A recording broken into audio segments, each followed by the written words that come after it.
hifdzal mursalin wa ilhamal malaikatil muqarrabin bi rahmatika ya arhamar rahimin. Rabbi shrah li sadri wa yassir li amri wahlul 'uqdatam min lisani yafqahu qawli. Amin amin ya rabbal alamin. Bismillahirrahmanirrahim. Qala nazim Nabiyunal amirun nahi fala ahadun abarofi qaulin la minhu wala na'ami huwal habibul ladzi turja syafa'atuhu likulli haulim minal ahwali muqtahami. Bismillahirrahmanirrahim. Nabiyuna al-amiru nabiyuna ini terusane sing nadzuman wingi sing Muhammadun sayyidul kaunaini wa tsaqalaini wal fariqaini minal urbin wa min ajami. Jadi salah satu keistimewaan Nabi itu adalah kalau nabi-nabi yang lain itu salah satunya adalah mereka hanya menjadi nabi hanya pada umatnya, ya pada umatnya saja. Tapi Rasulullah tidak. Rasulullah itu Muhammadun sayyidul kaunaini. Beliau menjadi nabi atau menjadi bendoro al-kaunaini, dua dunia, yaitu dunia sini dan akhirat, dunia dan akhirat. Wasaqalaini lan dunia di sini ada dua. Jadi dunia itu ada dua, ada dunia yang sekarang kita tempati ini dan dunia yang nanti setelah kita meninggalkan dunia, yaitu nanti di akhirat. Lah di dunia ini juga ada dua, yaitu antara manusia dan jin. Manusia itu ada dua, yaitu orang Arab dan Ajam. Itu bahasanya bahasa orang Arab. Kalau kita boleh jadikan ya antara orang Indonesia dan orang asing gitu loh. Ya, orang Indonesia dan orang asing itu ada dua penghuni manusianya itu ya. Nah, semua yang ada di dunia ini baik yang dunianya maupun penghuninya semua tunduk pada Rasulullah Shallallahu Alaihi Wasallam. Kenapa di nazm sebelumnya dikatakan bahwa Rasulullah itu adalah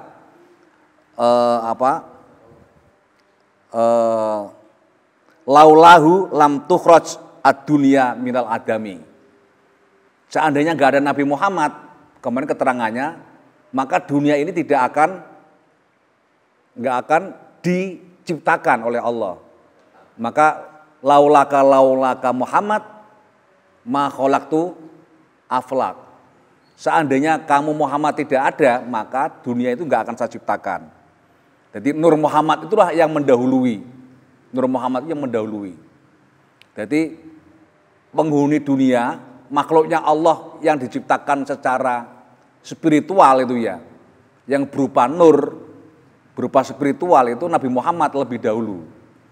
Kalau Nabi Adam itu yaitu manusia pertama yang diciptakan oleh Allah yang sudah mengalami proses percampuran dari unsur-unsur yang ada di dunia. Karena itu seluruh angkasa ini, seluruh dunia ini, baik dunia yang sekarang yang kita tempati masih hidup atau yang nanti kita tempati setelah mati atau akhirat, semua tunduk pada Rasulullah. Semua tunduk pada Rasulullah. Termasuk di dalamnya adalah tidak hanya manusia yang tunduk, tapi juga jin itu juga tunduk. Jin juga tunduk. Baik jin yang beriman atau jin yang tidak beriman. Kalau jin itu ya sama dengan manusia, ada yang beriman, ada yang tidak beriman, sama. Jin itu sama seperti kita. Hanya jin itu dia makhluk bermateri, tapi dengan materi yang lebih halus dibandingkan dengan materi manusia. Makanya manusia-manusia tertentu itu bisa melihat yang namanya jin. bisa melihat namanya jin. Ya termasuk misalkan orang-orang yang disebut sebagai punya indera keenam itu bisa melihat jin. Yang oleh orang sini disebut sebagai, sebetulnya kalau dalam bahasa Indonesia namanya apa itu? Setan ya. Kalau kita menyebut demit. Kalau di Sunda sebut apa, Din? Curi. Apa? Juring. Oh, juring ya. Juring.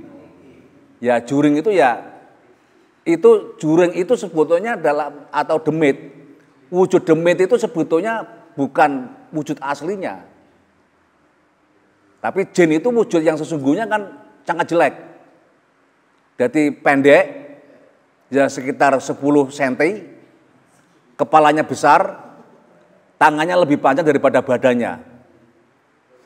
Itulah yang dibayangkan oleh orang Amerika itu menjadi alien. Jadi alien itu sebetulnya kan, ya kalau saya ya, paham saya, itu sebetulnya ya jin itu yang asli. Lah soal nama-nama demitnya, nama juritnya, jurik ya, juring ya, ring atau rik? Rik. Oh jurik gitu ya. Itu berbeda-beda antar tempat dengan tempat yang lain. Misalkan kalau di Cina itu yang namanya jinnya itu namanya apa? Hanya vampir. Vampir itu ya bagian dari jin. Kalau di Eropa namanya Dracula itu ya. Hanya itu aja. Ya, nanti kalau yang modern namanya alien itu ya, yang modern. Ciri-cirinya hampir sama. Loh, kalau di Indonesia itu banyak sekali nama-nama jin. Ono jin yang muslim. Apa? Demit yang muslim apa? Apa? Jin yang muslim itu pocong. Kenapa? Mayat yang dipocong itu hanya Islam. Ya, kalau yang lain kan gak dipocong, yang lain kan dikasih dasi, dikasih jaket, makanya namanya Dracula itu kan masih pakai jas ganteng kan itu kan. Jadi karena itu demit-demitnya orang Eropa itu ganteng-ganteng itu loh. Ya zombie itu juga sama ganteng-ganteng zombie itu ya. Kalau siang manusia biasa, kalau malam jadi zombie itu ya sebetulnya ya jin juga sebetulnya. Lah di kita macam-macam, bahkan jenis-jenis jin itu ya tergantung cara pandang kita gitu ya. Sesungguhnya jin itu kan bisa berubah, sama juga alien itu bisa berubah. Di film-film kan begitu. Jadi pandangan orang-orang Eropa itu, misalkan alien itu bisa berubah tergantung kemauan dia. Misalkan dia masuk ke Mbah Jito, jadilah dia Mbah Jito. Nanti berubah lagi masuk ke perempuan, jadilah dia perempuan. Nah, jin itu kan juga sama, masuk ke siapa? Itu ya bisa jadi dia nyamar seperti pakai jubah gitu ya.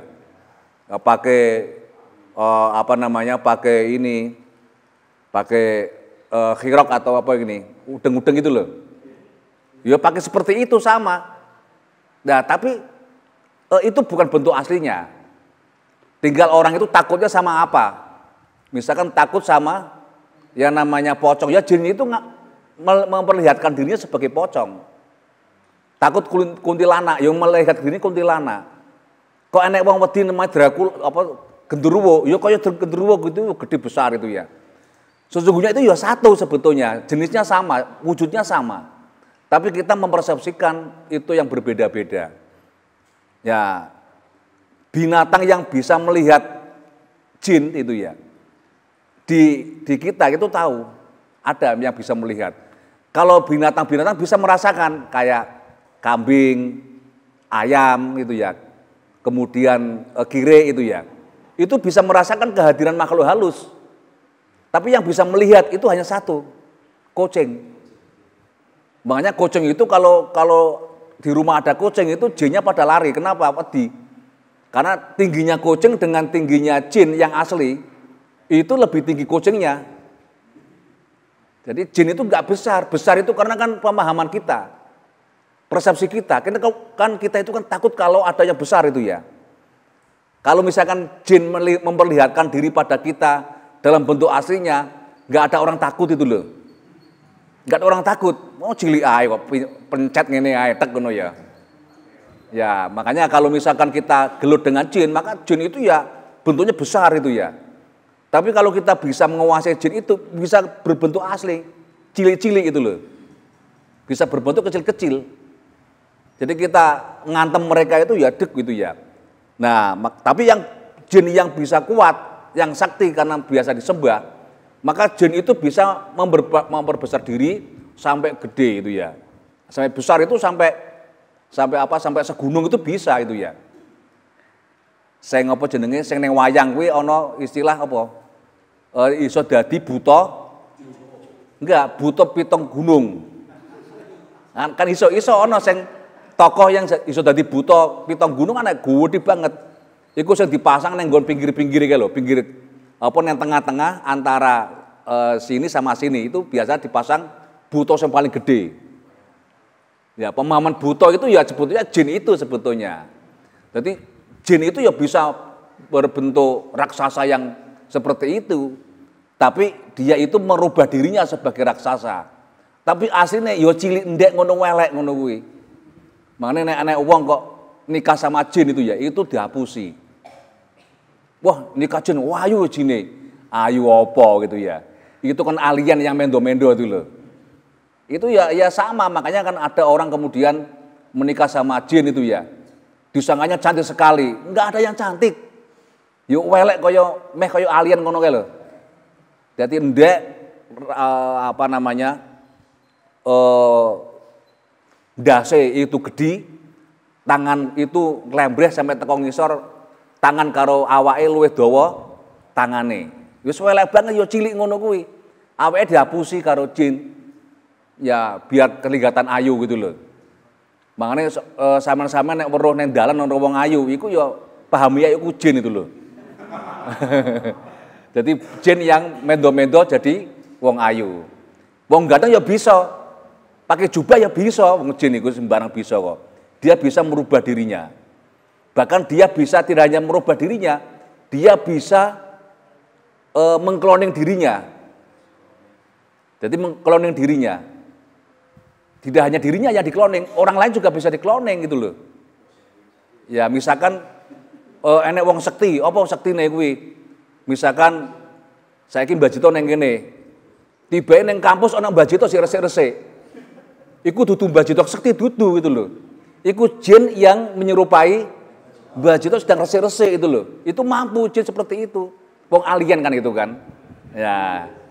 Jadi logikane rasionalnya itu seperti alien begitu itu. Itulah dunia jin. Nah, tapi dunia jin itu kalau mendengar nama Rasulullah itu mesti kobong. Ya, mesti hancur dia.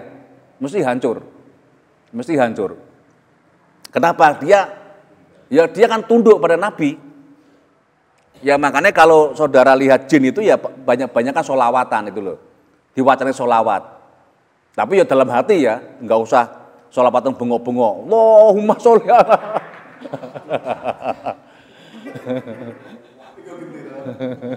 Pemane dikai gendera ngene-ngene iku ya. Itu gak ngusir jin itu ya. Nah, itu malah jin malah sono keplok-keplok itu ya. Makanya nek sholawatan terus nggo gendera ngono-ngono kae itu mendatangkan jin. Makanya kan gampang tawuran itu loh. Sholawatan itu loh sing wow ngene iki lho. Allahumma sholli ngene-ngene iki lho. Gawe gendera sembarang gendera itu malah nekake jin seneng banget itu ya. Seneng banget jin itu.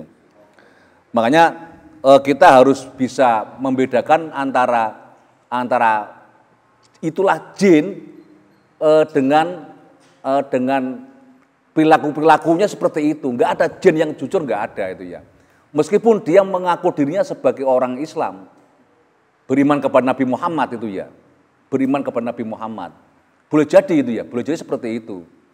Tapi apakah jin itu bisa mendo-mendo nabi-nabi? Bisa. Bisa enggak jin itu menyerupai nabi-nabi? Bisa. Yang dia tidak bisa menyerupai adalah hanya Nabi Muhammad. Enggak bisa. Mesti kobong deh, enggak berani. Kalau cuman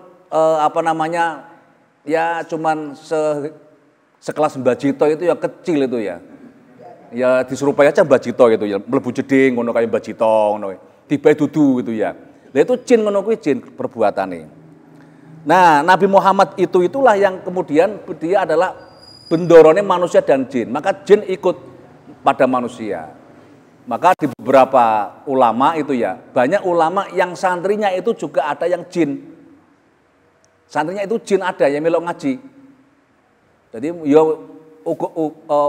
boleh juga di sini juga ada jin yang apa namanya, ya yang ngaji juga, kita nggak tahu kan. Ada yang ngaji juga itu ya, ada yang ngaji juga. Tapi sahebat-hebatnya jin melok ngaji, yo karo gurune yo wani ae gitu loh. Bisa juga dia menggoda itu ya, menggoda. Ya, menggoda. Tapi jin itu kan sebetulnya sama dengan manusia. Bahkan lebih jahat dia karena dia punya nafsu kekuasaan yang sangat tinggi. Kekuasaan yang sangat tinggi. Makanya karena ada jin yang ngaku-ngaku penguasa Jawa Timur itu ya. Jadi jin itu ya ono bupatine, enek gubernure, enek pangdame ya enek itu ya. Enek kabeh sama persis itu ya. Sama persis. Dan dunia jin itu juga sama, teknologinya juga meniru teknologi manusia itu juga bisa dan sana kadang-kadang lebih cepat. Lebih bisa apa namanya? Lebih bisa lebih maju gitu ya. Makanya dunia jin yang ada itu, misalkan ada nggak di sini yang pernah masuk ke alam gaibnya mereka?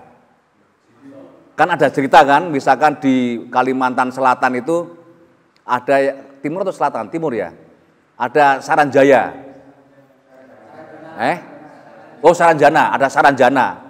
Konon kalau kita masuk ke sana itu di sana gedung-gedungnya itu sangat istimewa dibandingkan dengan gedung-gedung yang ada di Jakarta. Mobilnya itu juga lebih bagus daripada mobil yang di sini. Makanya kadang-kadang ada orang disuruh untuk berdoa, kemudian minta pesugihan, minta sugih. Nah, minta sugih. Itu uangnya uang apa? Ya uang sana. Uang sana. Apakah itu uang kemudian ngambil dari bank kita? Enggak. Di sana juga ada bank. Ada bank. Makanya kalau pesugihan itu uangnya bisa asli. Ya, bisa asli. Ini saya nggak usah ikut-ikutan ya ke pesugihan. Tapi saya ceritakan saja itu ya. Jadi jin itu juga bisa menjanjikan kita itu diberi uang. Tanpa kita kerja, itu kita bisa dapat uang. Itu dunia jin begitu itu. Tapi jangan lupa, setiap mereka ngasih mesti ada apa? Yo ada ijole itu loh. Ada ijole. Ijole apa? Ijole yo nyawa gitu loh. Nyawa ijole. Nek gak nyawa bojone, nyawa anake, nyawa wong tuane, atau terakhir nyawa dia sendiri. Itu mesti begitu itu. Makanya jangan pernah melakukan itu. Dan itu jelas, itu uangnya itu halal, tapi caranya haram. Jadi sama-sama haramnya jadinya. Jadi uangnya begitu-begitu. Makanya kalau orang yang pesugihan itu kemudian meninggal, maka uang itu ikut hilang, kembali ke dunia sana, dijugoneh gitu loh. Makanya jangan mudah tertipu oleh gemerlapnya dunia sana itu ya. Nggak ada yang ini. Mereka mesti nggak apa-apa. Gini. Kami kan lebih kaya daripada manusia. Lebih kaya daripada manusia. Mereka bisa menciptakan seperti ciptaan manusia. Mobil mereka bisa membuat mobil. Gedung bisa membuat gedung. Apalagi semua bisa semua mereka. Tapi ingat bahwa itu adalah semua kamul fase. Dalam dunia mereka itu kamul fase. Kita disamarkan ininya, kamul fase mereka. Kita nggak tertarik itu ya. Kita bila tertarik maka kita dikasih ini bank-bank atau dikasih inilah supaya kita bisa ini lo wapi, ini lo wapi. Itulah cara mereka untuk menggait para manusia menjadi budak mereka. Padahal sesungguhnya manusia itu kalau kita lihat seperti ini, umat Nabi Muhammad itu ya karena Rasulullah itu adalah, Nabi Muhammad itu adalah bendoro semua makhluk, manusia dan jin, maka sesungguhnya kita itu bisa menjadi orang yang lebih kuat daripada mereka. Ya hanya memang kadang-kadang kita itu nggak pede itu ya, nggak pede. Karena nggak pede, maka ya ini kadang-kadang kita melakukan sesuatu bypass. Cinta ditolak, dukun bertindak. Kan gitu kan. Ujian nggak lulus, maka apa? Ya pergi ke ini, ke kuburan, minta ke jinnya itu loh. Ya minta ke ke dukun juga dan menggunakan jin itu loh. Nah itu ya yang terjadi itu ya. Wal fariqaini, dan dua kelompok. Maksudnya ya posisinya fariqaini itu hanya untuk membedakan pada waktu itu ya. Membedakan antara kelompok satu dengan yang kelompok yang lain itu sesungguhnya sama semua fariqaini. Ya fariqaini sama itu ya, sama. Dalam agama itu enggak ada bedanya antara orang Arab dengan bukan orang Arab. La farqa baina Arabin wa ajamiyyin illa bitaqwa. Yang membedakan itu sesungguhnya kan kebudayaan manusia masing-masing. Kenapa? Karena manusia itu adalah makhluk sosial dan makhluk yang berbudaya. Maka budaya itulah yang membedakan antara satu dengan yang lain. Antara satu dengan yang lain. Misalkan namanya keluarga ya, dzurriyyah. Orang Arab itu selalu menisbatkan dzurriyyah itu kan dari laki-laki. Karena itu konsepnya adalah patriarki. Ya, patriarki. Jadi jalur semua harus laki-laki semuanya. Kalau perempuan maka nggak bisa dihitung sebagai dzurriyyah. Di India juga sama itu ya. Di India malah lebih ini lagi. Di India lebih runyam lagi, lebih rumit lagi India itu. Jadi bahkan dalam hal kekuasaan itu perempuan sama sekali nggak punya hak apapun dalam teologinya orang-orang di India itu. Misalkan seorang satu keluarga gitu ya, satu keluarga itu laki-laki bapaknya meninggal dan nggak punya anak laki-laki, maka hak warisnya itu bukan ke anak perempuan, tapi kan ke saudara lain yang laki-laki. Saudara lain yang laki-laki. Makanya perempuan-perempuan di India itu nggak punya hak waris, nggak punya hak waris. Di kita kan tidak. Di India itu istilahnya itu yang mengambil itu kan yang perempuan itu diambil, diserahkan kepada laki-lakinya, dan dia nggak punya hak untuk menuntut si laki-laki itu, nggak punya hak apa-apa itu ya. Itulah tata cara di India, budaya. Lah sementara di negara kita, di Indonesia, di negara timur, itu keturunan dari laki-laki maupun perempuan sama saja. Sama. Misalkan anak turunnya iki ya, kan yang perempuan juga sama masuk anak turunnya. Makanya jangan heran kalau misalkan ada orang Arab itu terus ya, yang perempuan itu kemudian tidak boleh dinikahi oleh selain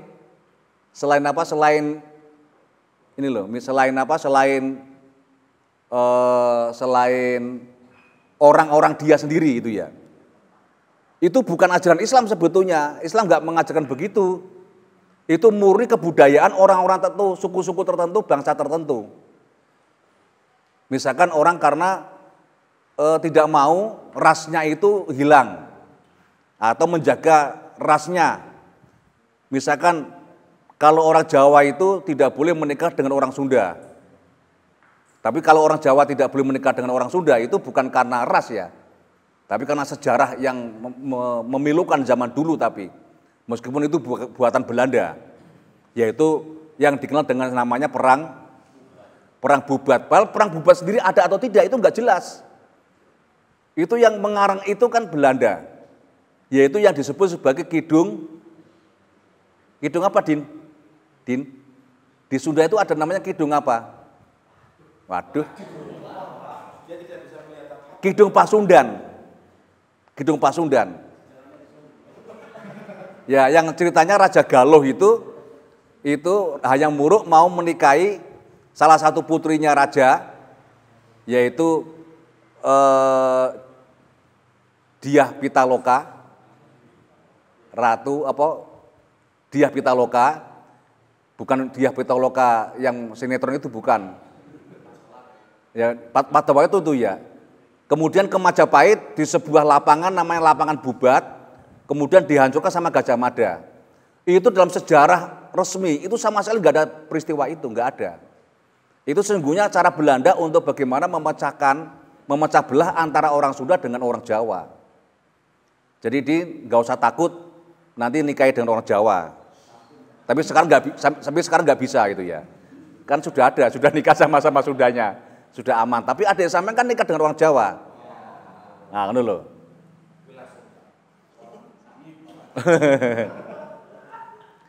Tapi sesungguhnya yang aslinya nggak boleh, kalau cerita dulu Din ya, yang nggak boleh itu perempuan Sunda menikah dengan laki-laki Jawa, yang nggak boleh.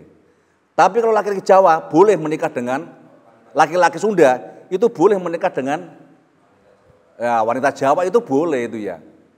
Tapi lebih baik jangan. Mergane apa, sudah berbeda budaya. Jadi orang Sunda itu kan kalau salaman itu cium tangan dulu atau salaman dulu? Punten. Nah, nek wong Jawa kan enggak, ngene dhisik salaman dulu baru cium tangan. Dan nek wong Jawa karo wong Sunda nikah enggak bertemu ngene to ya. Lah piye sitoke arep salaman, sitoke arep cium tangan ngene. Iku guyonan seperti itu ya, guyonan. Enggak kabeh. Tapi itu sesungguhnya kan cara Belanda bagaimana? Karena pada waktu itu kan penyerangan terhadap Belanda di Batavia, ya penyerangan Belanda di Batavia itu kan diserang oleh kerajaan Cirebon, Sultan Sunan Gunung Jati. Lah biar orang-orang Pasundan itu tidak mendukung Sunan Gunung Jati, karena Sunan Gunung Jati meskipun Cirebon Jawa Barat, dianggap Sunan Gunung Jati itu bukan Sunda, tapi Jawa. Sampai Banten kan, dan sampai sekarang pengaruh bahasa Jawa kan masih ada sampai ke Serang atau Serang Din? Serang ya, sampai ke Serang masih ada Jawanya. Lah supaya orang-orang Sunda itu tidak mendukung gerakan penyerangan terhadap Batavia ke Belanda, maka Belanda membuat sebuah cerita atau kidung yang namanya Kidung Pasundan. Jadi nek sampeyan sing percaya bahwa orang Sunda nggak boleh nikah sama orang Jawa, sampeyan ya dadi londo. Si pikiran londo ngono lho. Ya, londo ireng, londo cilik gitu loh. Ya, meskipun saiki londo sudah kata siapa londo? Tenang, Belanda masih jauh, kata siapa? Sekarang Belanda sudah menjadi timnas kok. Ya, sudah banyak dari Belanda timnas kita itu. Siapa sih ngomong Belanda masih jauh? Wis ana neng timnas barang kok, masih jauh gitu loh. Malah dekat sekali dan kita kan bangga-bangga. Tapi Belanda sekarang yang timnas kita tidak muri Belanda. Karena mesti mereka itu adalah keturunan dari Indonesia. Ya, minimal keturunan itu adalah kakeknya atau neneknya. Kalau yang atasnya kan nggak boleh. Buyut itu nggak boleh.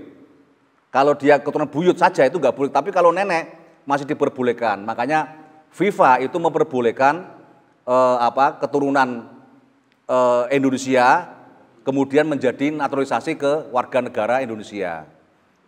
Nah, itu kaitannya karo bal-balan. Tapi nek bal-balan kan seneng toh? Enggak seneng, pendukung Belanda juga banyak kok.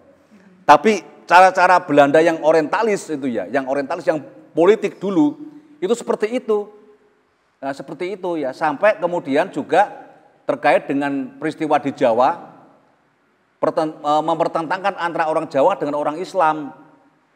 Misalkan dengan membuat sebuah tulisan namanya Sabdo Palon Noyo Genggong. Itu sesungguhnya buatan Belanda. Diawali dengan yang namanya Babat Kediri. Babat Kediri itu yaitu peristiwa hancurnya Majapahit. Versinya Belanda itu ya. Padahal versinya sejarah itu terjadi antara Wirabumi, Kertabumi, antara Kertabumi dengan Ranawijaya. Kertabumi itu adalah Raja Majapahit di Trawulan, Ranawijaya itu adalah keturunan dari kerajaan Daha. Ya, dari kerajaan Daha, namanya Ranawijaya. Nah, terjadinya tahun kapan? Tahun 1478 Masehi. Ranawijaya menyerang Majapahit Trawulan. Yang itu hancur total itu loh. Hancur total. Maka kemudian Majapahit yang di Trawulan itu kerajaannya pindah ke Kediri. Makanya namanya kemudian namanya apa? Apa namanya, Mbah? Kadiri, Panjalu, Wilwatikta. Yaitu di Kediri. Nah, sementara sebetulnya perang antara Demak dengan Majapahit bukan Majapahit yang di Trawulan, tapi Majapahit yang di Kediri. Jadi perangnya bukan antara Raden Fatah dengan bapaknya. Bukan, bapaknya sudah enggak ada itu, bapaknya Raden Fatah itu, Kertowijoyo itu sudah enggak ada. Jadi Kertowijoyo itu adiknya Kencono Wungu itu ya, itu sudah enggak ada. Inilah yang seringkali salah paham, sehingga pada waktu itu Belanda itu ingin bahwa orang Jawa itu berbeda dengan orang Islam.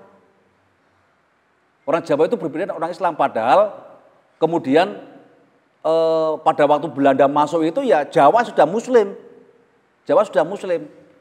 Dengan berbagai macam penelitian dari Cina atau dari Portugis ya, Tom Cruise ya.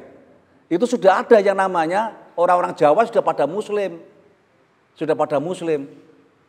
Tapi oleh Belanda disayangkan begitu itu, dibuat seakan-akan peristiwa itu terjadi ketika Majapahit di Trawulan hancur. Yang menghancurkan Trawulan itu bukan Demak, tapi Ranawijaya yang di Kediri. Makanya istilah Brawijaya, Bre, ini nggak apa-apa yang ngaji budaya ya sekalian, biar ngaji sejarah juga. Nah, ngaji, ya macam-macam lah. Jadi yang disebut Brawijaya itu nggak mungkin Raja Majapahit Pusat namanya Bre. Nggak mungkin, karena apa? Bre itu adalah raja daerah. Misalkan dulu kerajaan Singosari, namanya kan Tumapel. Maka rajanya disebut Bre Tumapel. Kemudian Bojonegoro, zaman Majapahit ada yang namanya Metahun. Maka disebut sebagai Bre Metahun. Kemudian terus ke Mojonegoro ke sana, ke barat namanya di daerah Rembang, namanya Lasem, disebut sebagai Bre Lasem Kang Lemu zaman itu ya. Bre Lasem. Nah, kemudian masuk ke wilayah selatan namanya di Pajang atau di Surakarta sekarang Solo, namanya Bre Pajang. Terus masuk ke timur lagi, masuklah di Ponorogo, namanya Bre Wengker. Ya kudu apal ngene wong. Lho itu sejarah awake dhewe lho. Ya, Wengker kene iki terus ke sana namanya Bre Daha. Lah, jadi yang disebut Ranawijaya kemudian orang menyebut Brawijaya itu adalah raja daerah Daha yang menyerang Raja Pusat itu ya. Tapi masih keluarga enggak? Ya masih keluarga. Masih keluarga. Nah, inilah salah satu proyeknya orang-orang Londo itu untuk memecah belah antara orang Jawa dengan orang Islam, begitu caranya. Diolok-olok kan, makanya kemudian mengolok-olok yang termasuk agama Islam diolok-olok. Misalkan syariat, itu bukan syariat tapi sarengat. Sarengat itu apa nek? Sarengat jengat itu loh. Loh itu memang begitu sampai kosong. Itu kan gatolojo begitu itu ya. Otaknya gato itu ya. Terus nek wong Islam itu kan yang Mekah, nek di Memek Mekakah gitu ya. Kan kacau itu otaknya gato begitu itu. Itulah cara Belanda untuk bagaimana mengolok-olok orang Islam supaya antara Islam dengan Jawa itu berantem gitu loh, berantem. Itulah hebatnya Belanda. Lah, yang disuruh untuk menulis begitu itu siapa namanya? Jadi kalau di Kediri itu yang pertama kali babat Kediri itu namanya Darmokondo. Itu seorang wayangan itu ya, seorang wayang, dalang yang itu menggunakan cara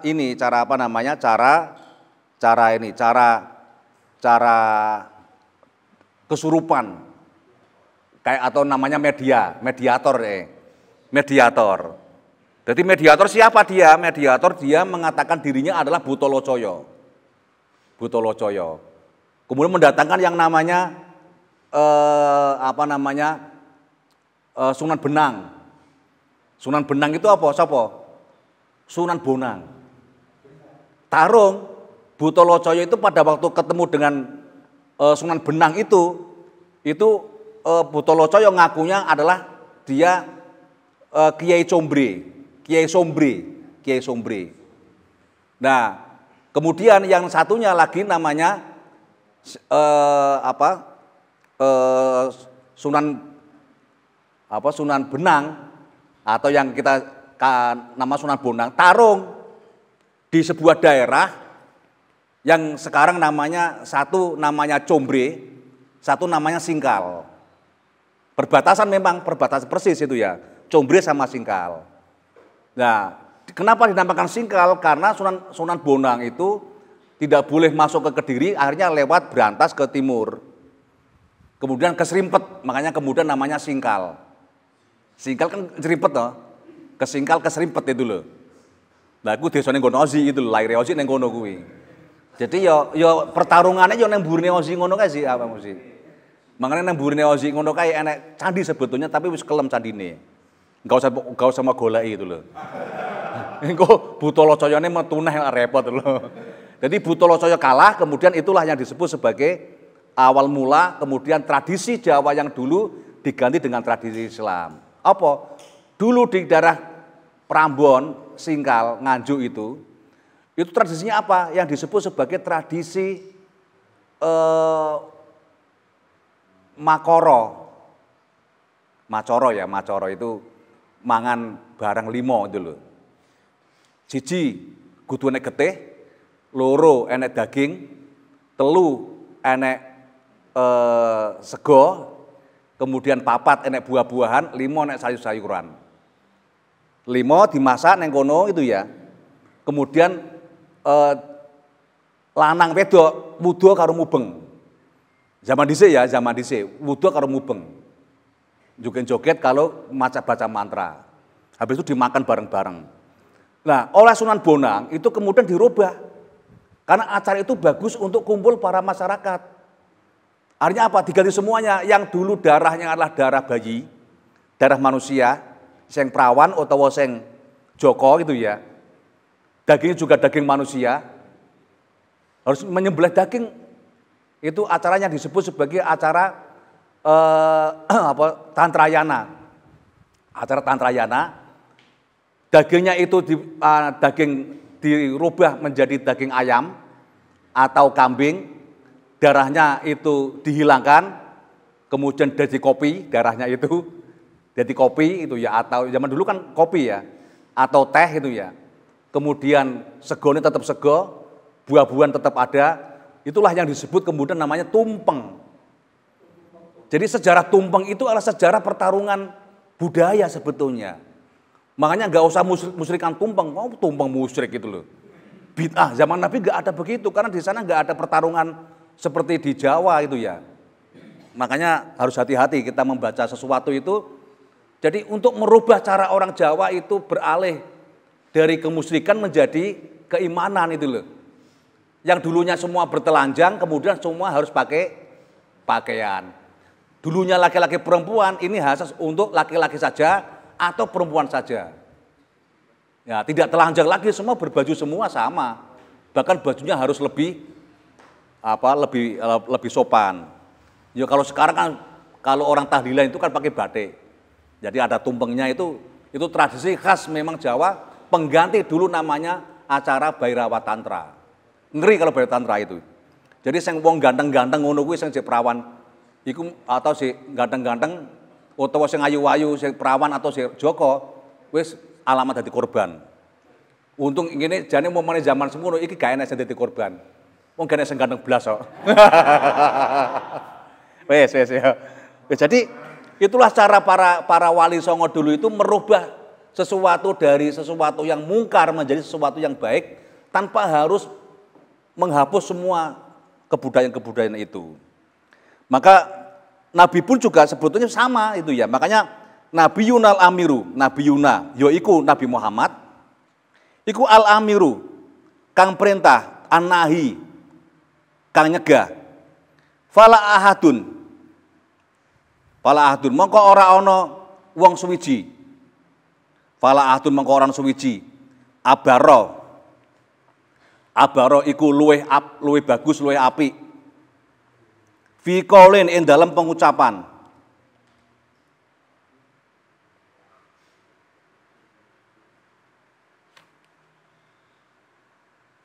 La minhu. Ora saking katimbang Kanjeng Nabi. Walana amin.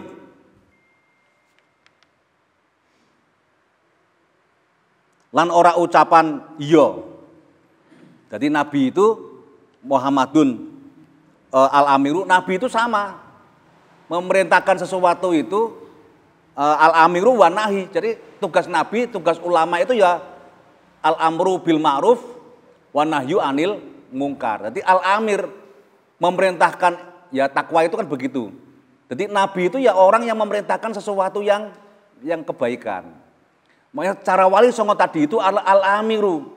Maka bahasa Al-Qur'annya ya'muruna bil ma'ruf.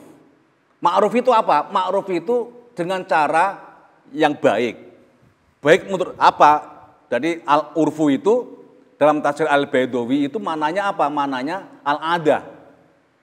Makanya Imam Al-Ghazali itu mengatakan al-adah muhakkamah di Al-Mustasfa itu. Al-adah muhakkamah. Adat itu bisa jadi hukum, bisa jadi cara istimbatul hukmi. Kebiasaannya piye sih? Misalkan kebiasaannya wong Mekah piye, kebiasaannya wong Madinah piye, itu bisa berbeda. Al-adah muhakkamah itu namanya. Makanya kebiasaan orang Jawa itu seperti apa? Maka itu bisa jadi adat itu yang muhakkamah. Makanya orang memerintahkan sesuatu itu tidak harus menghilangkan secara ininya. Yang dihilangkan itu bukan bentuknya, tapi yang dihilangkan itu adalah substansinya. Substansinya apa sih? Menyembah kepada setan. Ya kembali aja bisa menyembah kepada Allah. Caranya bagaimana? Acaranya tetap sama. Acaranya tetap sama. Misalkan ada orang mati gitu ya, kumpul-kumpul. Zaman dulu saya masih kecil masih ingat. Orang mati itu di Jawa dulu ya, terutama Jawa-Jawa desa seperti saya ini. Orang mati itu mesti kumpul seminggu. Neng Cirebon Indramayu sama ya, seminggu. Apa di sana? Kumpul neng omahku sampai seminggu, nggawa gaple, terus kemudian pakai minuman khamr yang memabukkan. Itu zaman dulu. Tapi oleh para kiai, oleh para wali itu dirubah. Yang dulunya cuma jagungan gaple karo main judi itu, nanti bandarnya itu kan yang sohibul musibah. Itu bandarnya itu ya. Jadi engko duitnya yang menang itu apa piro ning nggon tuan rumah gitu ya. Itu cara membantu tuan rumah begitu itu. Istilahnya apa? Nek nggon wong mati enek nggawa gula, nggawa beras iku apa jenenge? Neng kene jenenge apa, Mbak? Kan nek manten jenenge kan buwo. Nek wong mati apa? Mosok buwo. Apa? Nglayat itu kan ya nglayat tekone, tapi ngawai barang iki lho jenenge apa? Kan gak buwo itu ya. Paweweh ya ngono lah. Yang itu bahaya. Aja sampai nyolong barang berase wong mati gitu loh. Iku bahaya, itu sampe dadi kere iku engko. Awas hati-hati. Luwih apik nyolong berase bapakmu gitu loh. Lebih baik begitu itu. Jadi karenanya kemudian ini dirubah oleh para kiai, caranya sama, masih tetap 7 hari. Berturut-turut itu ya, 7 malam itu tetap kumpul, ya tetap ngopi. Tapi kemudian diganti dengan tahlilan, diganti dengan makanan camilan biasa tanpa minuman keras, kopinya diganti kopi, kemudian Ya dulu kan saya masih ingat, biasanya kok membelah kiri. Ada yang sebelah desa saya itu membelah kiri. Nah, nanti kirinya itu diganti dengan yang namanya jajan-jajanan lah. Ya tahu, ya tempe, ya apa gitu ya.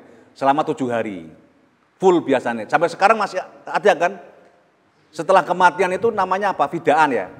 Kan 7 hari itu, sekarang masih ada. Itulah peninggalan para wali dulu itu ya.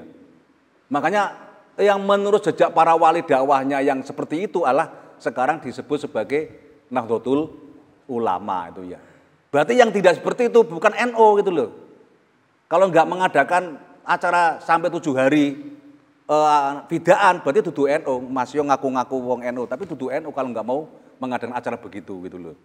Ya berarti kalau begitu zaman dulu sapa sing biayai yo sing masak tetanggane itu loh. Kalau dulu namanya takziah itu nggawa beras, nggawa apa, sekarang ya wis gak zamane yang nggawa duit lah nggo tuku sing jenenge jajan-jajanan. Wis apa mau ade mau. Jadi kalau yang Rasulullah itu adalah orang yang an-nahi yang paling sempurna itu Rasulullah. Jadi kalau al-amiru bil ma'ruf wan nahyu 'anil munkar itu caranya gak terus nahyu 'anil munkar itu nek enek wong misalkan neng dalan enek wong apa jenenge kuwi ana wong mendem langsung digepuk ngono ya. Ya enggak begitu gitu loh, enggak begitu. Kemudian enek sampean weruh neng dalan enek apa contohnya apa lho sing maksiate ketok neng dalan apa? Ya wong nakal lah itu ya. Moro-moro sampean nempeleng itu ya. Enggak bisa begitu. Tapi al-ma'ruf itu dengan apa? Cara-cara yang baik. Baik menurut apa? Baik menurut adat masing-masing. Itu namanya al-ma'ruf.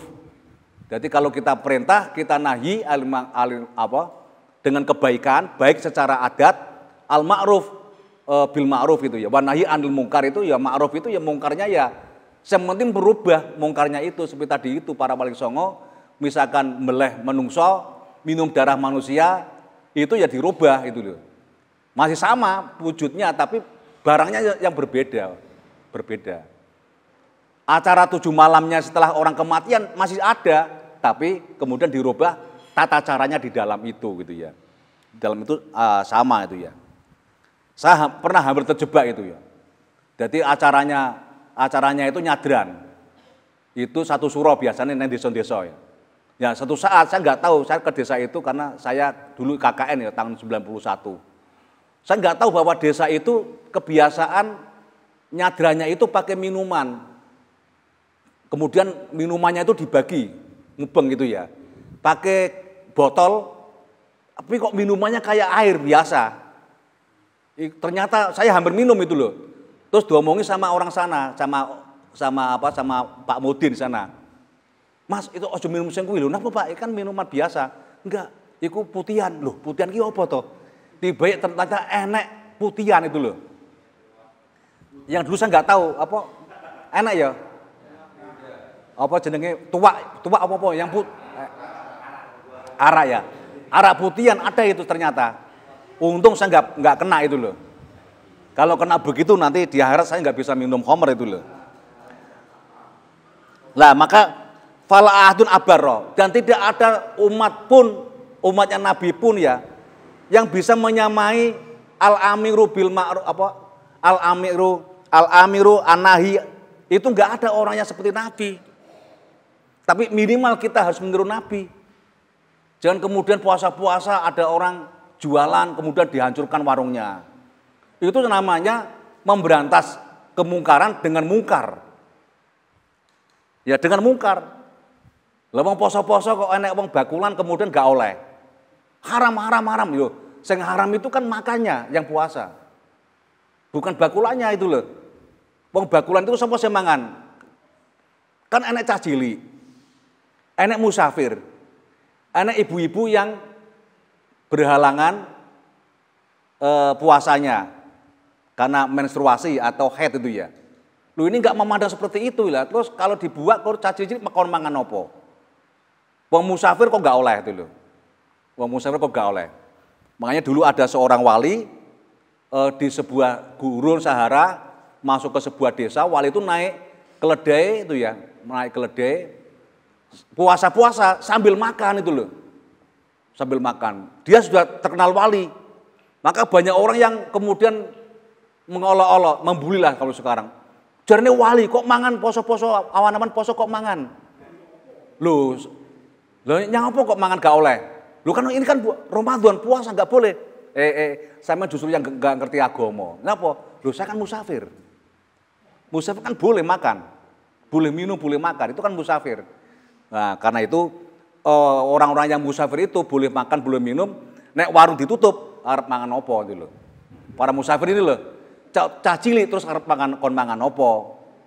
Inilah salah satu kenapa kita harus amar ma'ruf nahi mungkar tapi dengan ma'ruf itu ya. Jadi nahi dengan ma'ruf juga, nggak boleh semena-mena itu loh. Apalagi sampai menggunakan kata-kata hancurkan warung, Allahu Akbar. Wah kacau ini negeri ini. Kan beberapa tahun yang lalu kan seperti itu kita itu. Alhamdulillah sekarang sudah dibubarkan lembaganya itu ya. Tapi koyone kok muncul nih dia mau esok wingi ya. Mulai muncul lagi itu loh. Bismillahirrahmanirrahim. Jadi Nabi itu kalau sudah seperti itu nggak ada orang yang sama. Nek iya ya iya, nek gak ya gak. Fala minhu wala na'amin. Jadi ora ora itu loh. Nek ora ya ora, nek iya ya iya gitu loh. Itu kan Kanjeng Nabi. Ojo kemudian disamar-samarke. Jadi nahi mungkar seperti itu. Enggak ojo dikelah-kelah gitu ya. Sekarang misalkan pilkada itu ya. Wah, ini kan uang sodako kan enggak apa-apa dikasih amplop. Lah, itu sama dengan mengkelah-kelah hukum. Uang sodako pada waktu pilkada itu bukan sodako, itu suap. Oh ini bukan suap, ini kan sodako gitu loh. Lah nek sodako itu kan bendino ngono podo ngono kuwi. Wong cuma arep pilkada kok. 5 tahun pisan ngono dianggap bukan sodako jenenge iku. Ya, yo ngakoni cae iku yo dosa-dosa. Arosi wal murtasi finnar. Dosa enggak? Arosi wal murtasi finnar. Dosa enggak? Dosa enggak iku? Enggak dosa, tapi langsung mlebu neraka. Ayo piye ngono kuwi?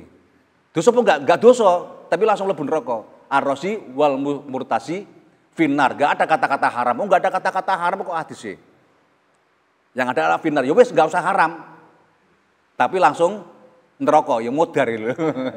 Arosi wal murtasi, tapi oleh orang-orang sekarang diterjemahke itu bukan bukan suap kok. Itu sedekah 5 tahunan. Jadi wong jenenge amplop kan. Malah nek gak gawe amplop malah gak dipilih itu loh, gak dipilih. Ini negeri kita itu akhirnya kan kehilangan barokah kan begitu itu. Kehilangan barokah kalau setiap pemilihan DPR, pemilihan presiden, pemilihan bupati, pemilihan gubernur, semua nunggu amplop semua, maka nggak akan barokah itu loh, nggak akan barokah. Makanya kalau bisa itu ya, makanya yang dadi kui, yo sing nggak berkualitas, sing dadi alas yang duwe, ya sing duwe duit akeh, duitnya tekon di kui, sing gue menehi, ya duitnya teko, ya pendana, terus pendana duit kondi, pendana ya duit kok proyek-proyek yang ada di pemerintahan ngono kuwi yang disebut sebagai oligarki. Wong sugih-sugih ngono lho, sing ngerampok-ngerampok duit negara. Ya nyuwun sewu ya. Makanya iku jenenge duit demit dipangan setan itu lho. Ya. Duit to ya dipangan genderuwo lah ya ngono iki. Wis ngono ae wis. Dadi sampeyan nek nrimo kuwi padha karo genderuwo lho. Karena itu apa? Huwal habibul ladzi turja syafa'atuhu. Huwal habibu, huwa utawi Kanjeng Nabi. Huwa utawi Kanjeng Nabi. Iku al habibu. Iku al habibu. Iku kekasih Gusti Allah.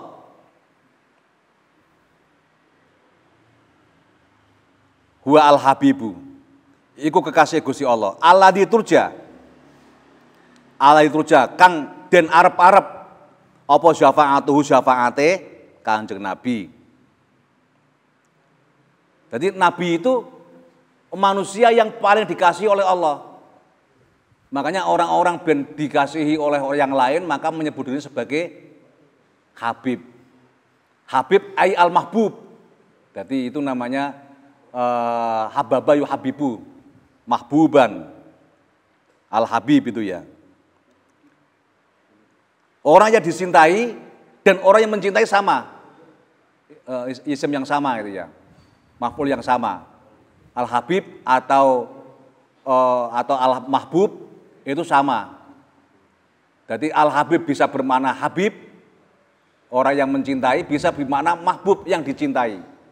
Makanya Kanjeng Nabi itu al-habibu, yang mencintai umatnya, al-habibu yang dicintai oleh Gusti Allah. Ini keterangan rada dawa iki.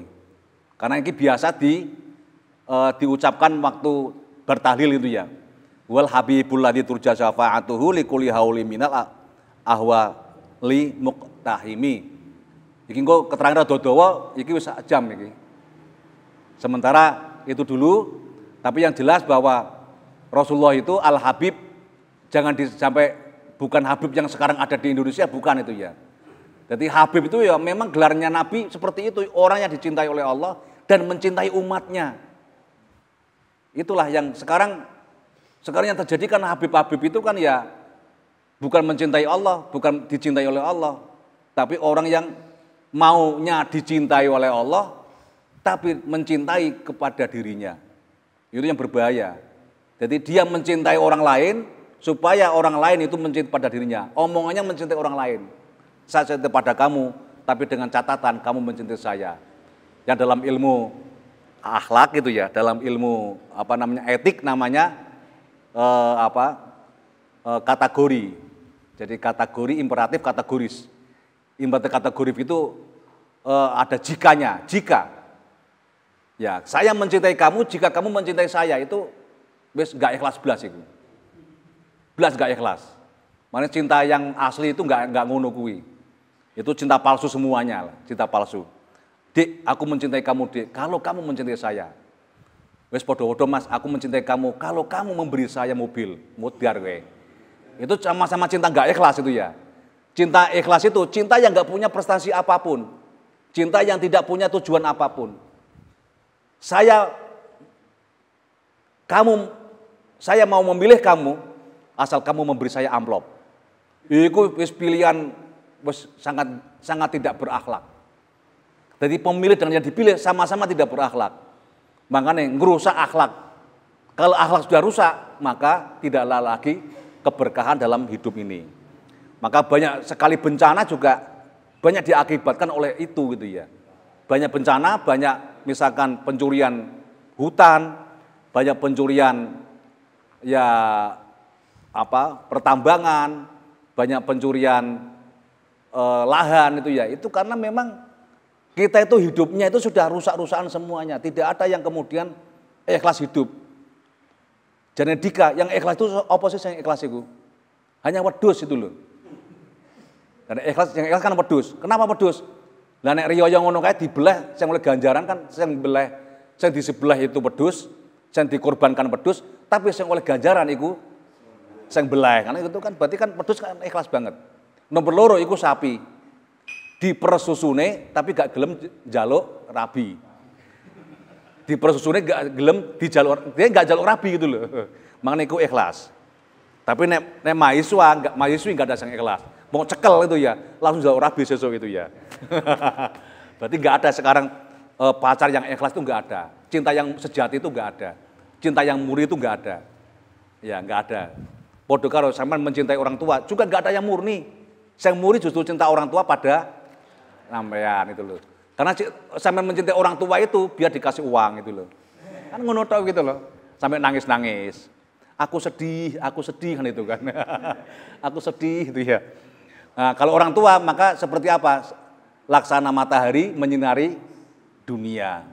Maka nenek wong tua itu yang paling ikhlas orang tua pada anak. Meskipun ada juga orang tua yang enggak ikhlas ya ketika anaknya itu nakal itu ya. Ya, kalau anak itu banyaknya enggak ikhlas. Cik nom itu ya kaya taat pada orang tua, manut orang tua. Tapi sampeyan wis dibojo, wong tuane sampean kon dadi babu. Kon ngomong putune itu loh. Lah itu sama dengan sebetulnya kita menyiksa orang tua. Padahal yang namanya mbok itu pangeran keto. Itu enggak boleh itu ya. Makanya ridhollah fi ridho walidain. Wallahu a'lam bishawab. Al-Fatihah. Bismillahirrahmanirrahim. Suratul ladzina an'amta 'alaihim ghairil maghdubi 'alaihim waladdallin. Amin ya rabbal alamin.